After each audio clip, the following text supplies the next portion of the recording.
The most precious thing on earth is life, but it's like a thin thread that can snap at any moment. Due to her age, 18-year-old Sophia hadn't even thought about this yet.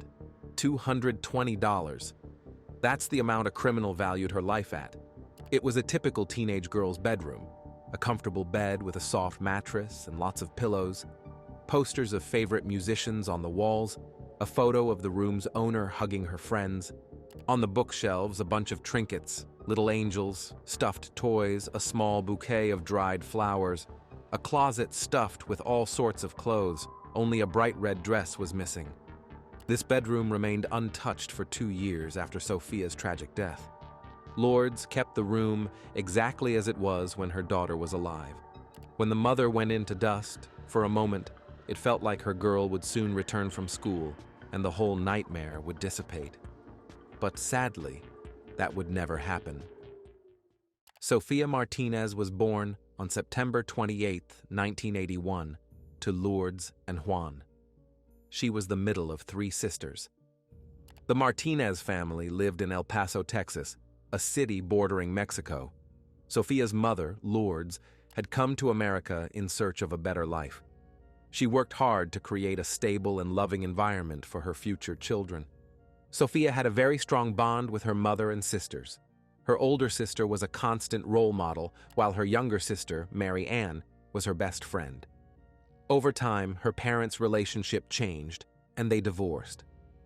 Lourdes met a man named Eladio Lisario, married him, and soon Sophia gained 2 younger brothers. By then, her older sister had also married and lived nearby. Sophia was 14 when her first brother was born. She attended high school. The girl loved coming back to a house filled with children's laughter. She'd open the door and shout, "Where are my babies?" Her brothers and nephews would rush to her, jumping into her arms and listening to her usual school stories. This daily interaction with loved ones made Sophia feel a deep connection with her family and brought her immense happiness.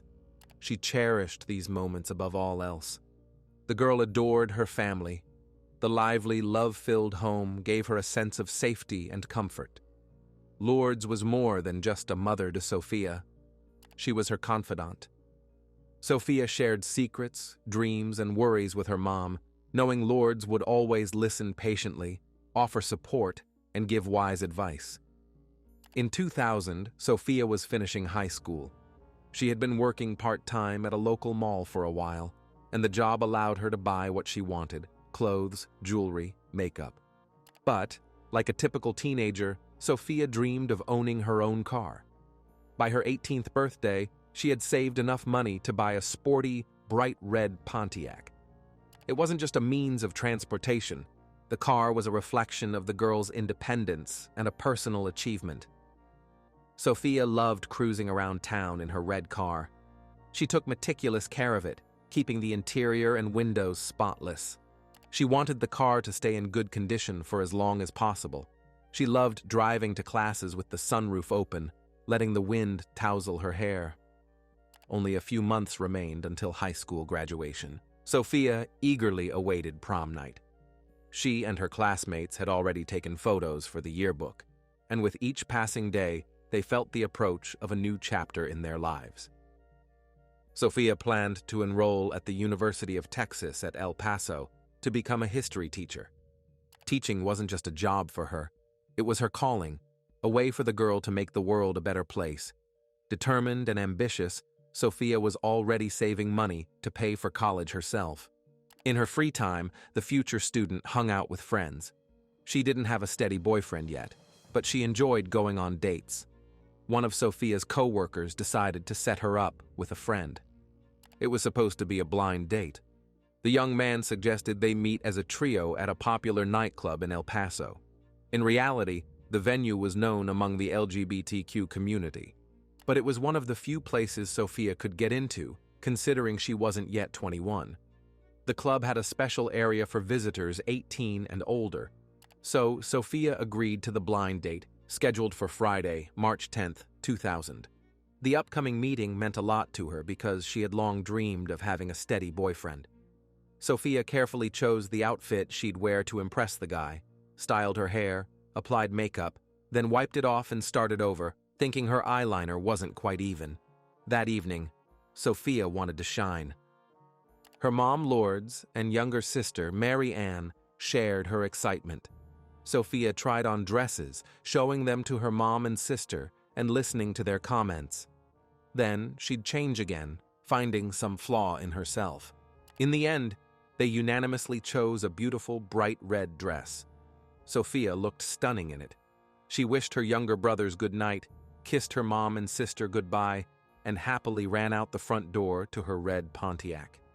Mary Ann and Lourdes watched from the window as the car pulled out of the driveway, unaware that they were seeing Sophia for the last time. Friends, please support these videos with your activity. Subscribe to the channel, put a like on this video, and write a comment when you watch the video. Your activity is very valuable. Thank you. Her parents weren't too worried about their daughter because she always came home as soon as the clubs closed for the night. Lourdes knew Sophia was meeting a co-worker who was supposed to introduce her to a friend. The next morning, Saturday, March 11th, when Mary Ann peeked into her sister's bedroom, she saw the bed was empty, the sheets untouched. The girl immediately told her mom. It meant Sophia still hadn't returned from her date. That was strange. Around 11 a.m., Sophia's employer from the mall called and said she hadn't shown up for her shift. Since this was unlike her daughter, Lourdes began to worry. She contacted Sophia's friends and classmates and called local hospitals, thinking her daughter might have been in a car accident. But no one had heard anything about the girl. Finally, the woman dialed the El Paso Police Department and reported her daughter missing. Lourdes described the car, the clothes, gave physical characteristics, and noted the time, 10:15 p.m., when they last saw Sophia the previous evening. The El Paso police didn't yet know that earlier that day, around noon, law enforcement officers in New Mexico had stumbled upon a disturbing scene in the desert. About 100 meters from the road stood a brand new red Pontiac. The passenger side window had a crack, likely from a gunshot, and there were blood-like stains inside. This raised concerns that the car might be a crime scene. The police towed the vehicle to the New Mexico State Forensic Lab for thorough processing. So, the two agencies hadn't yet connected the missing schoolgirl with her car. Using the license plate, officers determined the car was registered to Lourdes Lasario. Only after calling the woman did they learn that her 18-year-old daughter, now considered missing, drove the red Pontiac. After the police call, Lourdes immediately realized something terrible had happened to Sophia. Her daughter valued her car too much to abandon it somewhere. The New Mexico State Police contacted the El Paso Police. They shared information, as both agencies now suspected the girl might have been a victim of a crime. But, unfortunately, they had no solid leads yet. However, on Sunday, March 12th, a pair of teenagers made a horrifying discovery in the El Paso desert. The high schoolers were walking on the city's outskirts when they noticed something bright about 100 meters from the road. It was the body of a young woman in a red dress. She was lying face up, but her face was barely recognizable. The victim's remains were about 10 miles from the area where the red Pontiac was found. The police called to the scene, despite finding no wallet, purse, or documents with the girl, immediately suspected it was 18-year-old Sophia Martinez. At first glance, it was clear the schoolgirl's death was violent. Her nylon stockings were torn, her dress soaked in blood mixed with wet sand. Upon closer inspection, detectives noticed obvious bruises on the inner thighs of the victim, as well as severe injuries to her face and head. Near the body was a shoe print, possibly left by the perpetrator, and a .22 caliber bullet lay nearby on the ground. Now the officers faced the difficult task of notifying Sophia's parents. The family gathered at their home. When one of the officers said they had found Miss Martinez, Lourdes, with hope in her voice, asked if her daughter was okay. Hearing the bitter words that Sophia had passed away and her body was found in the desert on the city's outskirts, the mother's heart shattered into a million pieces. That's how she felt at that moment. The relatives simply couldn't believe this had really happened to Sophia. They hoped it might be a mistake, that they had found another girl who just matched the description, but the officer's question caught them off guard. The investigators asked if Sophia had a child and showed a photo of a little boy, which they said was found in the left cup of the victim's bra. The photo, as it turned out, showed one of Sophia's younger brothers. The high schooler did keep pictures of the boys in her purse, but why one ended up on her chest was unclear. What made the girl hide the photo in her bra? That question now intrigued the detectives. The news that Sophia was no longer alive felt like a waking nightmare to Lourdes. She kept thinking she'd wake up any moment, and it would all be just a bad dream. She'd go up to her daughter's bedroom and see her alive and unharmed, but sadly, her nightmare was real. Meanwhile, the detectives focused on piecing together any details that could shed light on what happened that fateful evening. After talking to the family, they learned Sophia was headed to a blind date. Soon, they identified the name of the guy who was supposed to meet her at the club that night. The young man explained that a friend had promised to introduce him to Sophia. They waited for the girl at a cafe, but she never showed up. Just to be safe, the detectives thoroughly searched the guy's car, compared the size and shape of his shoes to the footprints near Sophia's body, and took a DNA sample in case it was needed. The young man even agreed to take a polygraph test to confirm his version of events. His story checked out completely. Sophia Martinez's autopsy revealed she died from brain injuries caused by multiple gunshot wounds to the face and head. She was shot 5 times. The medical examiner recovered only 4 bullets. One, apparently, went through and through. That was the one found nearby in the sand. It was also determined that Sophia had been sexually assaulted before her death. Swabs were taken from her body. The examination managed to extract DNA from the seminal fluid, presumed to belong to the perpetrator. The toxicology report for drugs or alcohol in the victim's blood came back negative. Sophia was completely sober when she was attacked. On March 17, 2000, a memorial service was held at the high school where the deceased student had studied, attended by about 300 people. Her younger sister, Mary Ann, gave a heartfelt speech in Sophia's memory. Sophia's last photo, meant for the graduation yearbook, was placed next to her casket. This was not at all how the young schoolgirl's fate was supposed to unfold. Sophia's mother, Lourdes, had to face a harsh reality. Her daughter was gone, and the criminal was still at large. The victim's loved ones desperately needed answers. They were consumed by fear and anxiety that someone else could be hurt. They didn't want other families to endure the same pain. Unfortunately, the detectives had found nothing at that point to steer the investigation in the right direction. This terrified Sophia's family because the keys to the Pontiac were never found, and those keys were on the same ring as the house keys. The perpetrator clearly knew the address, as he had rummaged through Sophia's purse and seen her wallet and ID with the address. During a thorough search of Sophia's car, a receipt dated March 10th, the evening Sophia disappeared, was found on the floor. It was a slip from an ATM located just a few minutes' drive from the girl's home in El Paso. The high schooler passed by that bank every day on her way to school. The bank was used by her entire family and many local residents. The timestamp on the receipt showed Sophia withdrew money at 10:23 p.m. This was crucial because ATMs had built-in surveillance cameras that recorded every transaction for customer safety. There were also additional cameras on the surrounding property. When the detectives reviewed the footage from that evening, they were in complete shock. What the officers saw on those recordings was simply unimaginable. The attack that took place right in front of the ATM was so brazen and aggressive. The crime was captured from multiple angles. It unfolded in the following sequence. At 10:22 p.m., the cameras showed Sophia's red Pontiac pulling up to the ATM. The girl stopped and lowered the driver's side window. At 10:23 p.m., Sophia entered her card's PIN and withdrew $120 from her account. She took the receipt, and the camera captured her happy smile. It was clear the schoolgirl was alone in the car.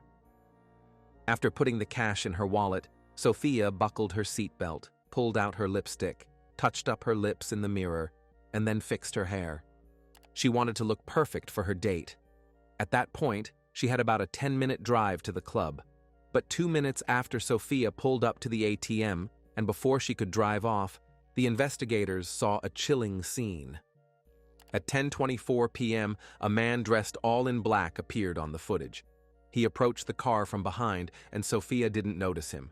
In a second, the stranger rushed to the driver's side door and, pointing a gun through the open window, pulled the trigger. The criminal didn't even speak to the girl. He just walked up and shot her in the head. Based on Sophia's injuries, the bullet grazed her cheek, nicked her nose, and hit the passenger side window. The surveillance camera caught the flash of the gunshot, and the car's window cracked. It all happened in mere seconds. As the girl grabbed her face, trying to stop the blood and comprehend what was happening, the man yanked the rear door handle and got into the Pontiac behind the driver. Sophia didn't die from this injury. Just a few seconds later, pressing a tissue to her face, the girl made a second withdrawal at the ATM. This time, the amount was $200. The saddest part was that Sophia's bank account had only about $250. The criminal ruthlessly forced her to withdraw those $200, which she had worked so hard to earn, and surely the girl would have gladly given them up if the man hadn't shot her. At 10:25 p.m., the car left the bank's premises. Sophia, wounded, was driving, with the perpetrator behind her. Where they were headed is unknown. What's clear is that afterward, the girl was sexually assaulted and shot dead, and her red Pontiac was abandoned elsewhere. The investigators wondered, who was this guy? Did Sophia know him? Was Sophia specifically targeted, or was it random? They uploaded the DNA sample obtained from the autopsy to the CODIS database, but there were no matches. The attacker's DNA wasn't in the criminal database. All they had at that point was a grainy, low-quality image from the ATM's surveillance cameras.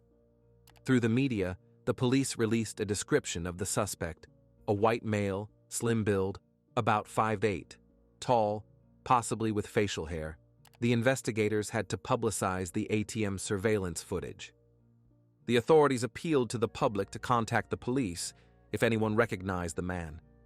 They then held a press conference explaining to the public what had happened to Sophia Martinez and issuing warnings about the potential risks and dangers of using ATMs. They emphasized that, for their safety, citizens should keep their car engines running and windows and doors locked to leave quickly after getting cash from an ATM. Their warnings made sense, but unfortunately, they didn't save Sophia. The attack on her happened in seconds. Sophia didn't even have time to process what was happening. All this news only fueled more panic and fear in El Paso. Residents worried that the criminal was staking out ATMs, looking for random people to attack next. At the bank where Sophia withdrew cash, brighter lighting was installed to deter criminals, and additional surveillance cameras were added. But that likely wouldn't have changed the plans of someone intent on committing a robbery. After the detectives released the image of Sophia's suspected abductor, various tips started coming in to the police. One was from a passerby who found another woman's driver's license near the spot where Sophia's body was discovered. Fortunately, the license's owner had escaped her situation alive. She told officers her purse was stolen at the local mall, where the deceased high schooler worked. The woman whose purse was stolen had no idea how her documents ended up in the desert. It was assumed the thief discarded them after taking everything valuable from the wallet. As soon as the media began spreading the story about the abductor, the man responsible for the purse theft turned himself in to the police and confessed to the stealing.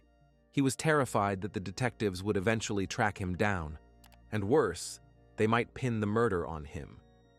The thief voluntarily provided his DNA samples, and suspicions regarding Sophia were cleared. Time passed, months went by, but no new leads emerged in the case. Then, in July 2000, a series of violent carjackings occurred around El Paso. Criminals would shoot at car windows to force drivers to abandon their vehicles and flee. One of the affected motorists was able to identify the attacker. The perpetrator was arrested and quickly gave up his accomplice. It looked promising. The men were questioned, and their DNA was taken, but the DNA didn't match. By then, the detectives had given up hope. Everyone thought the attack on Sophia would remain unsolved. The criminal could have come to El Paso from Mexico and escaped there. No new information came in about the case. Sophia's younger sister, Mary Ann, was only 16 when the tragedy struck. For months, she was haunted by nightmares. In her dreams, Sophia sometimes appeared but said nothing. Then the schoolgirl started thinking she saw her sister on the street among passers-by. She knew it couldn't be true, but desperately believed in the impossible. The older sister, Dulcie, could no longer stand seeing ads for evening dresses because every time she wondered what dress Sophia would have chosen. The deceased high schooler's friends were no longer excited about the upcoming prom. They knew Sophia couldn't celebrate with them, and it made them sad. Sophia's family did everything possible to keep their daughter and sister's case from being shelved. They ordered red ribbons in the color of the victim's dress and hung them everywhere. They wore them themselves and handed them out to strangers so people wouldn't forget that justice for Sophia had not been served. The FBI joined the investigation. The El Paso Police Department's Crimes Against Persons unit assigned 8 detectives to work specifically on Sophia's case. The El Paso Crime Stoppers offered a $11,000 reward for information leading to an arrest. A local radio station that Sophia loved launched a fundraising campaign. They collected over $27,000. Ordinary citizens donated part of their money to support the schoolgirl's investigation. One 4-year-old boy broke his piggy bank and asked his parents to give his small savings to the reward fund. Many people came together to catch the person who had harmed an innocent girl. A film crew from the popular TV show America's Most Wanted even came to El Paso to shoot a segment about Sophia Martinez's murder and give the crime more publicity. Despite the reward amount growing rapidly, no new leads emerged in the investigation. When the detectives working on Sophia's case had all but lost hope, they unexpectedly received information that led to the capture of the criminal. A woman contacted them, claiming she knew who had taken Sophia's life. One stranger insisted on receiving the promised $51,000 reward. Of course, she wasn't the first to make such claims, but this time the information was truly explosive. The young woman who approached the police was only 20 years old. Her name was Heather Pavoke. She said that, of course, she was primarily interested in the reward, but then, so as not to seem completely heartless, added that she was having nightmares because of the whole situation. According to Heather, the attacker was already behind bars for another crime, so she felt safe enough to tell the police what she knew. The criminal was her husband, Michael Jacques. As proof, Heather handed the detectives Sophia's driver's license, half burned. On September 30th, 2000, more than 7 months after Sophia's murder, the woman wrote a 5-page statement detailing what had happened to the girl. It all started back in March when Heather was hospitalized with a kidney infection. On the evening of March 10th, her husband, Michael Jacques, and his best friend, William Joseph Berkeley, were in her hospital room. William had been living with her, Michael, and their 2 children since January 2000. During the men's conversation, she overheard them saying they wanted to make some quick money. Heather assumed the friends were planning to sell drugs, something they had done before. Before leaving, her husband stole a box of latex gloves from the hospital. That evening, he returned to Heather's hospital room and told her that he and William had robbed someone at an ATM. Berkeley hid in the bushes, while Michael waited for him in his car in a parking lot across the street. Jacques saw a red car pull up to the ATM. Berkeley jumped out of the bushes and, threatening the driver with a gun, forced them to get out of the car. He then got behind the wheel and drove off in an unknown direction. Michael tried to follow the red car but couldn't catch up. In reality, things didn't happen that way, and the officers knew it. They knew Sophia never got out of her car, but it seemed someone was lying, either Michael to his wife or Berkeley to his friend. Heather then explained that she and her husband were in her hospital room when, around midnight, a nurse came in and told Michael someone was waiting for him downstairs. It was William Berkeley. He told his friend he needed to get rid of the car he had stolen to cover up the crime. The men planned to drive the car to the desert near the Mexican border and burn it. According to Heather's husband, it was a brand new Pontiac. The next day, March 11th, Heather was discharged from the hospital and returned home. That evening, they were grilling steaks. Heather approached Berkeley and asked him to tell her what had happened the day before and whether the driver had seen the attackers' faces, as they could remember them and go to the police. William pulled a driver's license from his pocket and handed it to Heather. It was a license issued to Sophia Martinez, with a photo of a schoolgirl, judging by her age. According to Berkeley, he took the documents to find out where the girl lived. If she filed a report against him, he could track her down and threaten her. After that, the man tossed Sophia's driver's license into the grill and watched it melt. The rest of the evening passed as usual, as if nothing terrible had happened. The friends had a good time, ate meat, and laughed. When, a few days later, the news reported not only Sophia Martinez's abduction and robbery, but also that she had been killed, Heather recalled the photo on the driver's license and put two and two together. She had a breakdown and tried to get the truth from her husband, but he forbade her from talking about it and made her clean the grill to ensure no evidence remained. That's when she pulled out the charred documents, put them in a bag, and hid them in a safe place. Heather began to view the whole situation with growing suspicion. She noticed that Berkeley had suddenly shaved his hair and facial hair. Then she found a leather keychain with the word Pontiac and a set of keys in her house. When she asked her husband about it, he admitted he had taken the keys from the girl's car. That's when Heather realized Michael was also involved in the crime, and her suspicions were confirmed the very next day. Michael had about $200 in 20s in his wallet. When Heather asked where he got the money, Michael explained it was the money from the girl they robbed. She couldn't understand why the cash was with her husband if he claimed Berkeley was the one who stole it. One day, seeing the ATM surveillance footage on TV, Heather immediately recognized William Berkeley, though the image was very poor quality. Only then did she realize why her husband's friend had shaved his head and face. Heather wanted to report the crime to the authorities right away, but fear kept her silent for months. She was afraid of her husband. Now that he was behind bars for another charge, Heather decided to share the story and make some money. After speaking with the woman, the detectives went to the prison and brought 23-year-old Michael Jacques to the El Paso police station for questioning. They expected it would be hard to get a confession from him, but it turned out otherwise. The man broke down instantly. He admitted his non-involvement in Sophia Martinez's murder, but insisted it wasn't him who pulled the trigger. It was his friend, William Berkeley. Michael's story differed from what his wife, Heather, had told. Jacques complained to his friend that he needed money for legal fees, and Berkeley promised to take care of it. They started discussing various ways to get cash, and in the end, William suggested robbing someone withdrawing money at an ATM. The two got into a car and drove around the city looking for a suitable spot. Choosing a dimly lit parking lot near a bank, the men parked. Berkeley put on a black beanie and the surgical gloves they had stolen from the hospital. He took a gun and hid in the bushes, waiting for a potential victim. Seeing a brand new red car approaching the ATM, Michael flashed his headlights, signaling Berkeley that the driver likely had money. When Michael noticed a schoolgirl behind the wheel, he allegedly signaled to call it off, but his friend didn't see it. Then everything happened quickly. Jacques didn't have time to react before the red Pontiac pulled out of the lot and sped away.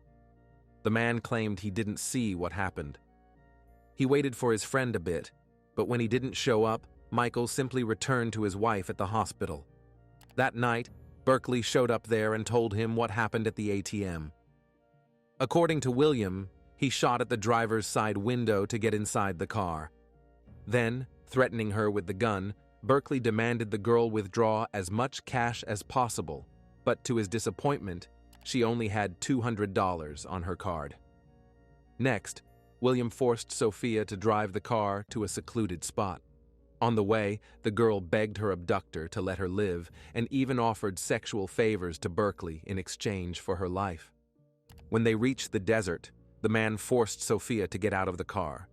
The girl, sensing her imminent death, asked to take a photo of her younger brother from her purse. Looking at the picture, she tucked it into her bra, close to her heart. That small photo was the only thing connecting Sophia to her family in her final moments. After that, Berkeley pointed the gun at her forehead and fired. When Sophia fell, he emptied the rest of the clip into her.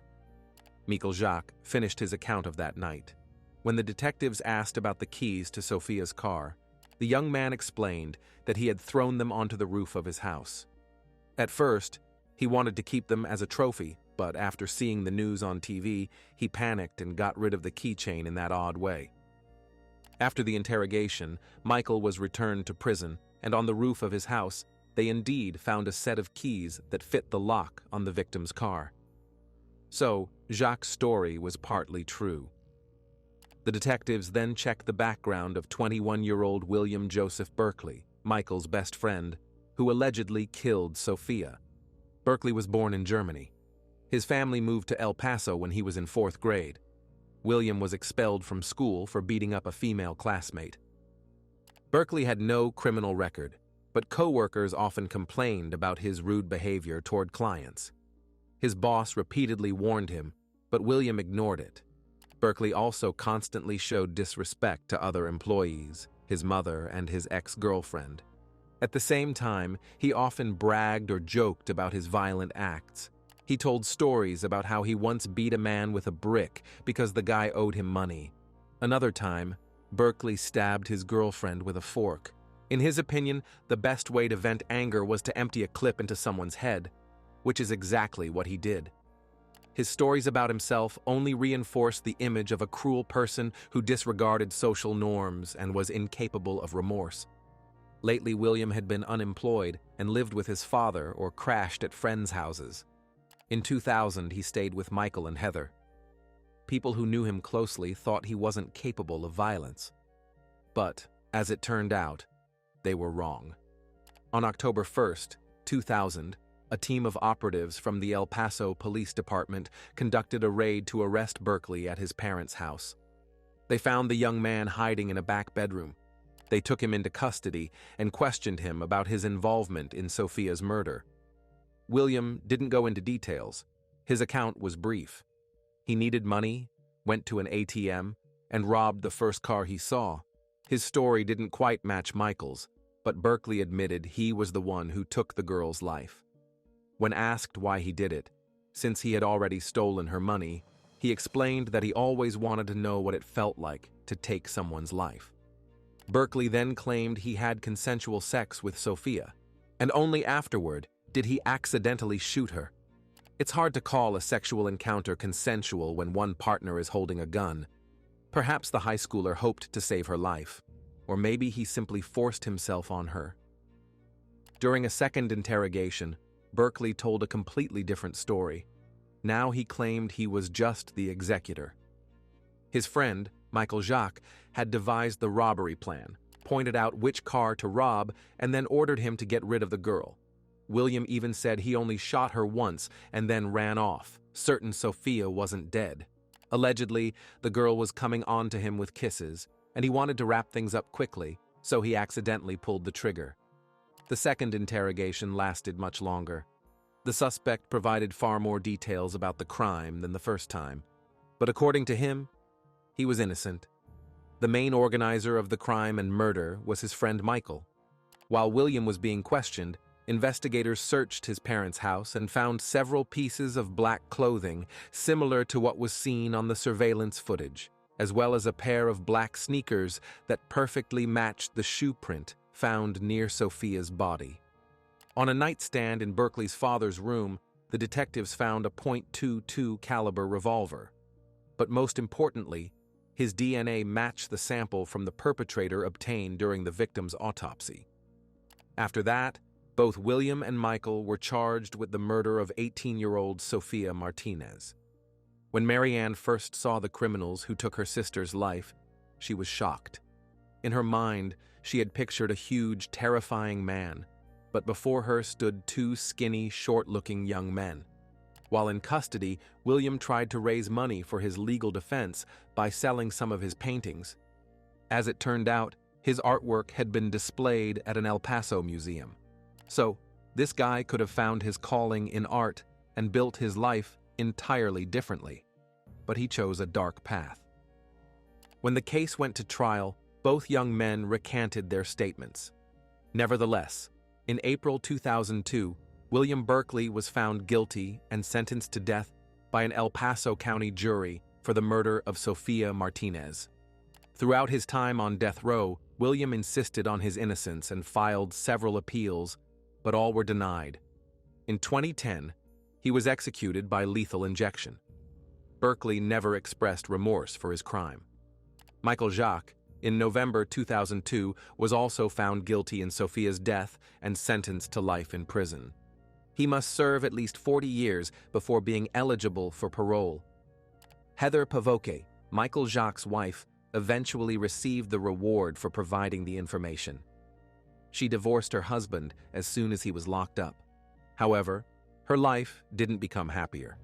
Heather passed away in May 2016 at the age of 36.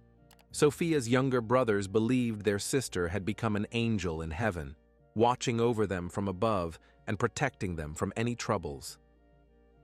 For 2 years, Lourdes kept her daughter's bedroom exactly as Sophia had left it. That place in the house held tender memories. Only with time did she slowly start moving things to the closet. And that allowed the mother to gradually adapt to life without Sophia, symbolizing her healing process. If you have finished watching, you are a real fan of true crime. Subscribe to the channel, turn on the bell notifications, and put the like. See you in the next video.